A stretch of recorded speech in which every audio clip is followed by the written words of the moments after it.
Bom dia, turma. Hoje eu vou apresentar o trabalho da concessão de direitos de fins de moradia, sobre a concessão de uso especial para fins de moradia e a concessão de direito real de uso. A concessão de uso especial da moradia ele é um direito do cidadão de baixa renda que reside em área pública, que é versado na Lei 11.481 de 2007. E a lei da concessão de direito real é da Lei 14.620 de 2003. Os integrantes são o João Pedro Moura, eu, Ricardo, eu. Vou explicar primeiro a diferença entre esses institutos. A primeira seria que a CUEM ela é focada em apenas garantir a habitação ao morador de baixa renda, e a CDRU é um instituto mais flexível na modalidade de concessão, em que ele é usado para fins residenciais, comerciais, industriais e educacionais. O conceito da CUEM, que significa concessão de uso especial para fins de moradia, ele estabelece que o Estado ele é obrigado, por lei, a conceder esses direitos se cumprir os requisitos se os requisitos forem preenchidos para a concessão. Seu objetivo é a moradia urbana. A CDRU ele é um contrato, ele se diferencia por ser um contrato que o poder público ele cede um terreno e ele vai decidir por arbitrariedade própria se concede esse direito ou não. Sobre a Constituição, ela estabelece que ambos os institutos eles são classificados como direitos reais sobre coisas alheias. Para existirem formalmente, a concessão ela precisa ser registrada no cartório de registro de imóveis. E a modalidade ela é individual, ela é conseguida de forma isolada em uma única pessoa e um único núcleo familiar. Tinha até colocado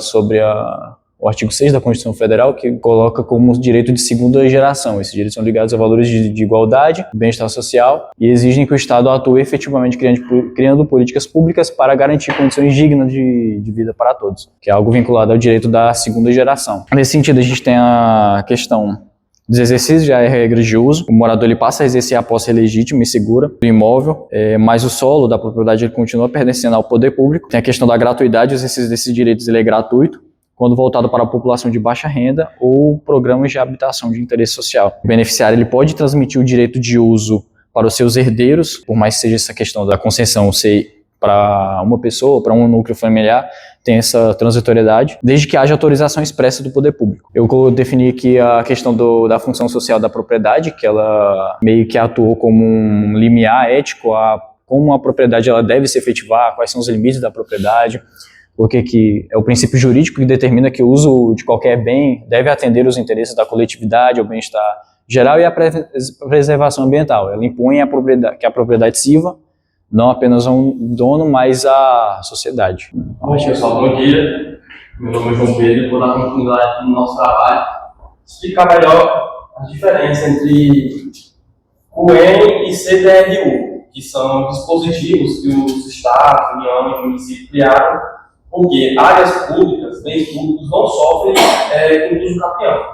Então, por exemplo, naqueles grandes centros urbanos, onde tem aquelas favelas, onde pessoas chegam e invadem áreas públicas, elas estão fazendo isso de maneira irregular, de maneira informal. E isso não pode, porque áreas públicas não podem ser ocupadas e não podem sofrer o capião, no caso a terra passar a ser de propriedade deles. Então, com esse crescimento populacional e esse problema de moradia, de direito, a moradia, que as pessoas possuem direito à moradia e saneamento básico,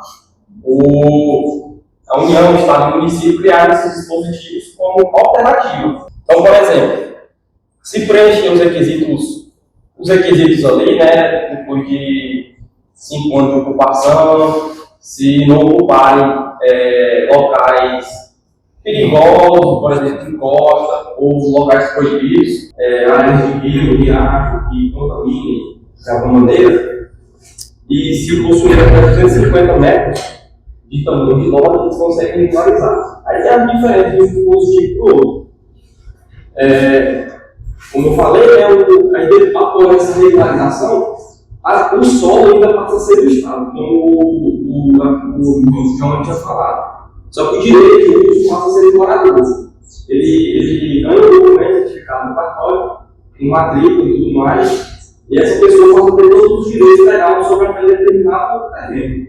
Então, aquele terreno passa a ser dele, ele pode usar, inclusive aquele terreno pode ser até herdado, como ele já tinha falado dele. Só que o solo ainda pertence ao município. É uma maneira legal que o Estado achou como alternativa.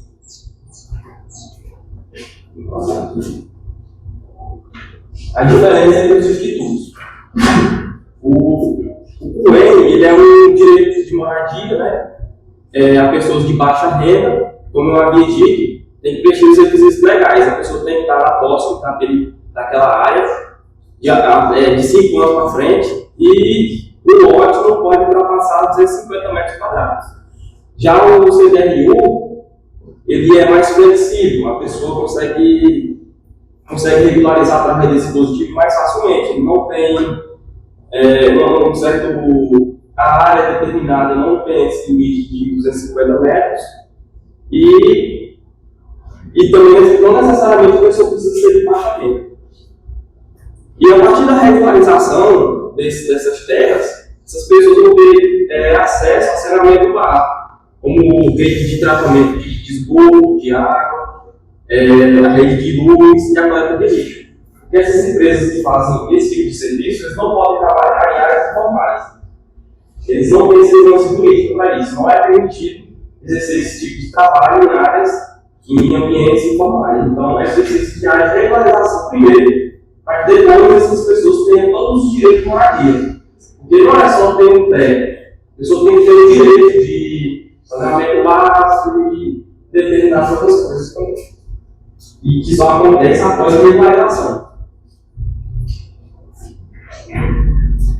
Agora, essa questão da parte sustentável e do meio ambiente, como eu já vi anteriormente, com a regularização, essas pessoas vão ter direito a todos os benefícios, como rede de tratamento de água, de esgoto. Por exemplo, em áreas onde as pessoas habitam, que não é regularizado, não tem esses serviços para elas. E aí, o esgoto é a céu aberto, não tem tratamento de água, as pessoas podem contrair doenças, podem contaminar o solo e ar também. Então, com essa regularização, impede que haja essa posição. E outra, a partir do momento que é regularizado, por exemplo, determinado assentamento, ele coloca um freio naquela expansão. Porque ele limita uma determinada área, onde aquela área vai ser regularizada, e cada um vai ter seus blocos delimitados certinho, e vai frear essa ocupação informal, preservando áreas verdes, riachos, preservando a terra contra contaminação e muito mais. Como está dizendo aqui.